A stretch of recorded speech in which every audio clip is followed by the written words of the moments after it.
Hello, welcome and thanks for choosing this video course. In this video, I'm going to show you the ultimate formula for copywriting. Without any further ado, let's get started.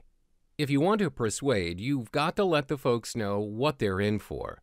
What's your product? What does it do? Who is it for? Start with a simple overview, a bird's eye look at what you've got to offer. Here's an example. A step-by-step home study course that teaches struggling entrepreneurs how to bring in more customers. These are the features of your product or service. They're important, although they're not as important as the benefits.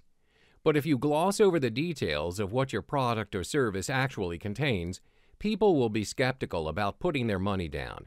And as we all know, skeptical people don't buy. For some reason, the distinction between benefits and features is hard to remember. But what it's going to do for you is much easier to keep in mind. And it's the same thing. What's better about life with your product? Describe the end result, the after picture once your customer has bought your product and used it as you recommended. Let the reader know how your product helps her reach the goals that matter most to her. For example, you'll have more confidence, less stress, and you'll have a simple, proven plan for smoothing out those awful cash flow gaps in your business. Whether or not you need this step depends on where you are with this particular reader.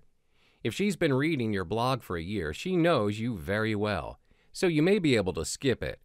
But most of the time, you need to establish that you're a trustworthy and worthwhile person and that you know what you're talking about. This is why good sales letters often include a photo near the top of the page. The photo can include some elements that help the reader like and trust the author. Babies and dogs are always winners here. If your topic is gardening, a photo of you in front of your own great garden is a credibility builder. And you've probably noticed that in weight loss, we always seem to get a good look at the fitness guru's terrific abs. That's what this element's pointing to. Not just who you are, but how you're like your customer and what you offer that benefits her. So it's not actually about you after all, it's about how you help her. This is our old friend, the call to action. The reader needs to know specifically what to do next. Don't just put a link in. Tell her to click here. Don't ask the reader what to do this minute to move forward with the sale. Be specific and painstakingly clear. And of course, if you have a good scarcity element, like your terrific offer is going away in 6 days, you may make that very clear here.